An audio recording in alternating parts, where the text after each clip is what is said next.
Hello and welcome to Brewers Daily. I'm your host, Dave Gasper. Lots to get to here on a Monday show. We got a hitter highlight coming up here. Also, Pat Murphy's next quantum leap prediction. We'll get into that coming up. But first, just want to get into some updates out of Brewers camp that came out over the weekend here. Jet Williams, one of the big additions for the Brewers, coming over in the Freddie Peralta trade. He has been out of the Cactus League games for the past couple of days, dealing with quad soreness, left quad soreness that happened on Monday when he legged out a triple against the Padres. So it's been about a week now. He calls it relatively minor, so they've just kind of been monitoring him slowly. They're doing some stuff with him off, obviously the main games here on the backfields. So Williams, he calls it minor, and he should be back in there relatively soon. So excited to see that. But yeah, tough to see him out there for a week. But it shouldn't be anything that should cost him any time in the regular season. Also, the Brewers are working up some of their bigger pictures. We've seen a lot of the minor league arms pitching in these early Cactus League games. But now they're going to be starting to work in some of their actual guys here. Jared Koenig we saw get in for the first time over the weekend here. Chad Patrick started the game on Sunday against the Royals. We're going to see on Tuesday here Jacob Misiorowski get his first start against Team Great Britain. So that's going to be a fun welcome for the Brits coming in to see that. Jacob Misiorowski, that's going to be their tune-up for the World Baseball Classic. You get to face Jacob Misiorowski. How fun for them. And also, Brandon Woodruff on Sunday threw 3 ups in a simulated game. So he is going to be getting going here. So after the 3 ups simulated game that he has, now we're going to start seeing him get together in Cactus League action for his tune-ups for the regular season. Also, Quinn Priester, another one of the Brewers' top arms. He is going to have a similar session, 3 ups, three innings of a simulated game, coming either today or tomorrow. The Brewers have an off day today in terms of Cactus League play. They still got guys there doing their workouts, throwing their bullpens, things like that, having their time in the batting cage, but no Cactus League game here on Monday for the Brewers to deal with. So they finally get a bit of a break there, which is good. They went on a nice little bit of a winning streak, then they kind of fall back. But again, the results of the game don't really matter at all. Wins, losses, who cares? They count for absolutely nothing once the regular season gets going. So those are kind of some of the updates coming out of Brewers camp over the weekend. What's been going on as things continue to roll along here as we're getting closer and closer to the regular season. Also coming out this weekend was Pat Murphy's prediction for this year's Quantum Leap. So famously, a couple of years ago, Pat Murphy's first year as manager, he predicted Bryce Terang would have a quantum leap in 2024. Coming off of his rookie season where he really struggled offensively. Great defender, okay? You could tell right away he was a great defender at second base, but he struggled hitting the ball at times. He was selling out too much for power, wasn't getting enough actual power, and then wasn't hitting for enough contact. Pat Murphy predicted a quantum leap for him. And the quantum leap ended up happening for Bryce Terang. He ended up being miles better and ended up winning the Platinum Glove, so the defense even improved, but the offense took a major step forward as well, a quantum leap forward, you could call it. And then, obviously, Terang took another quantum leap last year as well. He was kind of non-committal, another quantum leap, but he was also kind of saying, maybe Terang again. But this year, it's a completely different name for Pat Murphy's quantum leap. David Hamilton is Pat Murphy's prediction for this year's quantum leap forward. So this one may be a slightly bolder take than the Bryce Terang quantum leap because Bryce Terang is a first-round pick. He was always a highly regarded prospect. Offensively, everyone's like, this dude can absolutely hit the ball. Maybe not going to hit for a ton of power, but he can hit at the very least. He can make good contact. The power stepping forward for Terang has been a major thing for him. But for David Hamilton, Pat Murphy's been equally high in praise for what he can do offensively. They feel like there is a lot more in there for them to tap into in terms of being able to hit for average and even hit for some power. They feel that there is a little bit more power in there to be unlocked. And David Hamilton, I mean, you look at the surface numbers and you think, nah, no way. Hamilton had a little bit of regression last season. In 2025, hit a .198 across not even 200 plate appearances, 590 OPS, over a 100-point drop from where he was the year before in 2024.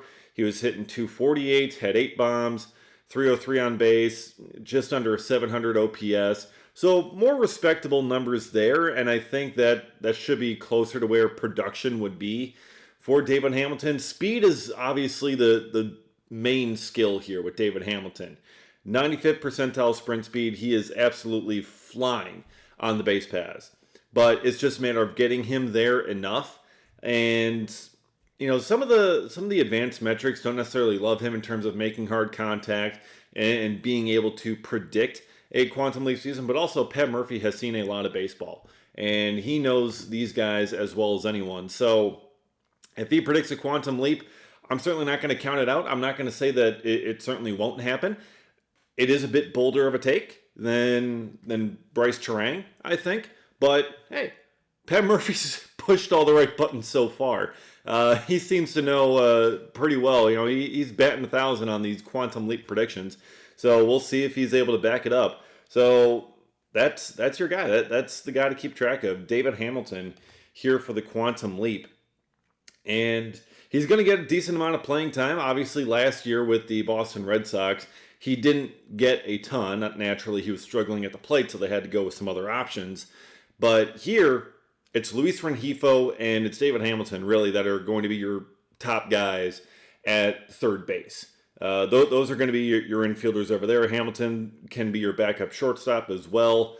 But that's primarily who's going to be getting the playing time over there at third, Hamilton and Rengifo. So, a lot more chances for opportunities for him to hit, which means a lot more chances for that quantum leap to come true, to get into a rhythm at the plate, because that's part of it too. When you're not playing every single day, it's hard to get into that kind of rhythm and have that kind of success at the plate. So, for him, maybe that'll be something that helps him out. Pat Murphy and the Brewers obviously see a lot more in David Hamilton than just the surface numbers or just some of the other predictive metrics, you know, the sweet spot percentage, the hard hit rate, all those kinds of things, the xwOBAs, all those, you know, statistical ivory tower numbers that Pat Murphy talks about. All of that stuff doesn't necessarily say that's what's going to happen, but Pat Murphy, he knows his guys, so I'm excited to see what David Hamilton's going to do, and if he can make this quantum leap prediction come true, because I certainly wouldn't count him out of anything when it comes to that. All right.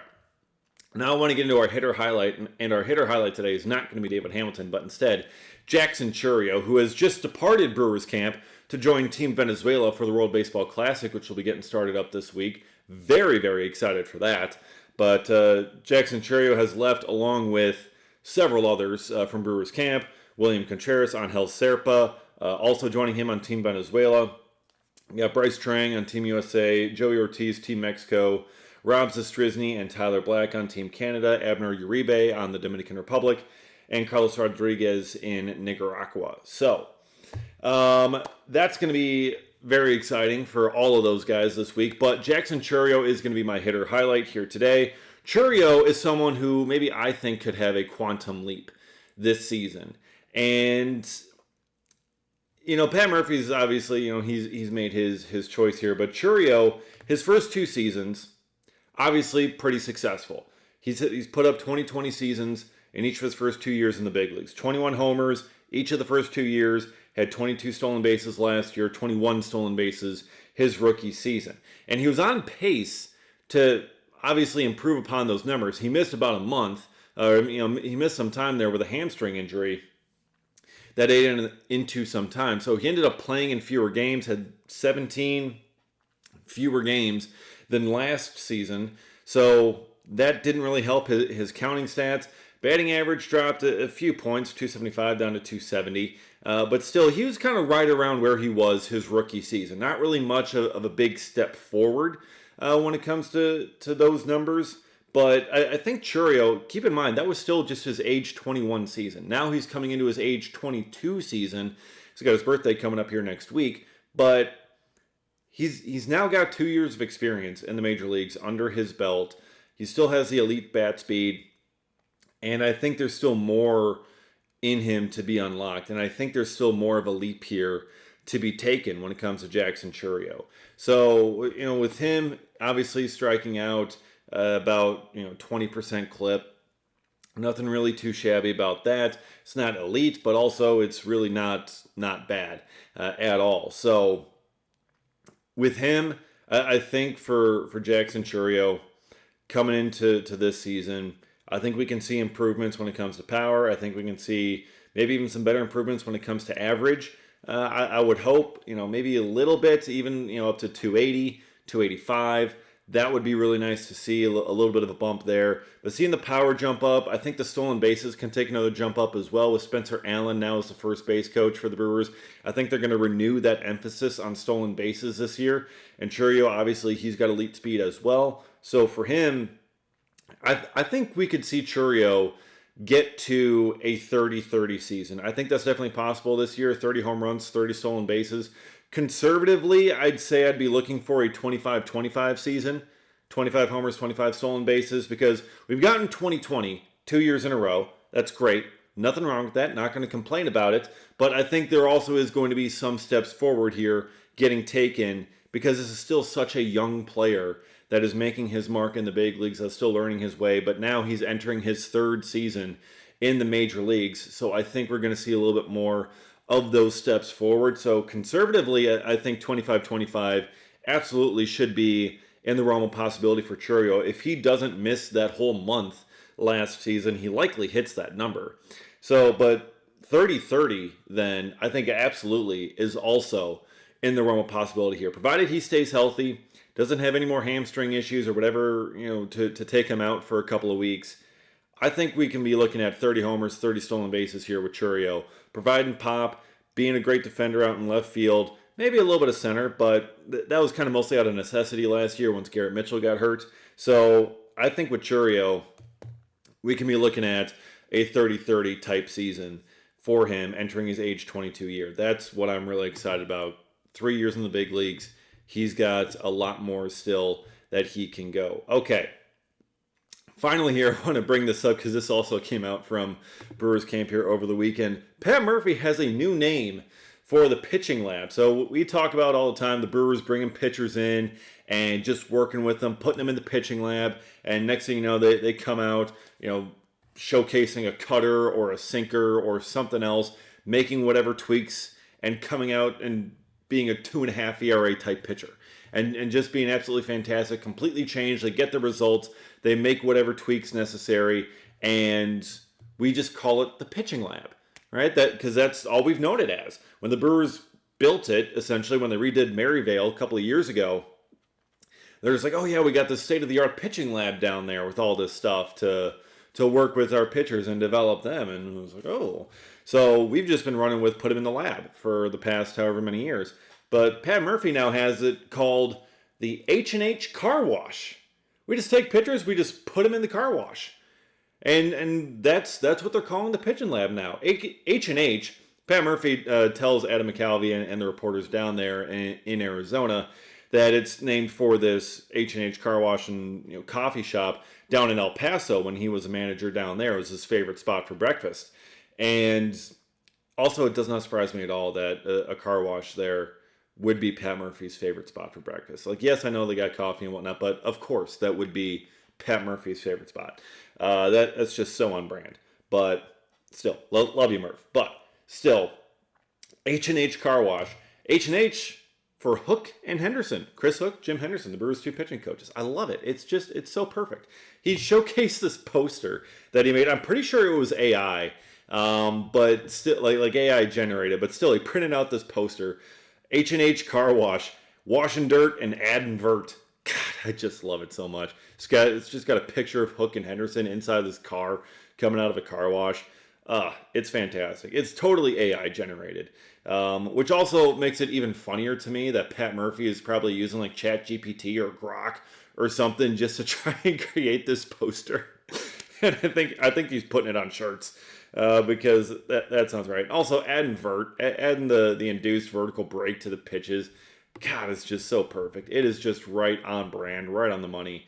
I love it. But yeah, the H&H Car Wash, that is what they are calling it now. When they are just taking these pitchers in that the Brewers acquired, your Brandon Sproats, your Kyle Harrisons, and your Quinn Priesters last year, and putting them through the H&H Car Wash, and they come out clean on the other side with some added vert and all these other things, all the other bells and whistles to make them just an absolutely shiny new toy for the Brewers to play with. I mean, it is a perfect name for it.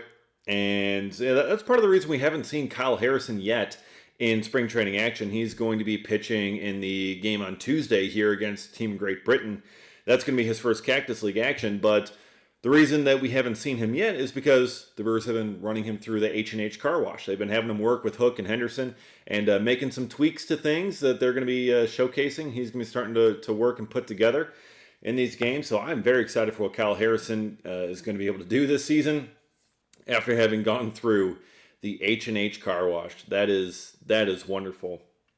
So very excited for that, and we'll be talking about it all season long as we do here on Brewers Daily. So be sure to subscribe, get notified every single time a new episode drops. Follow me on Twitter at dgasper24 as well. Got lots of great content going on over there, and we'll see you again next time. Appreciate you watching, appreciate you enjoying, and we'll see you again for another episode of Brewers Daily.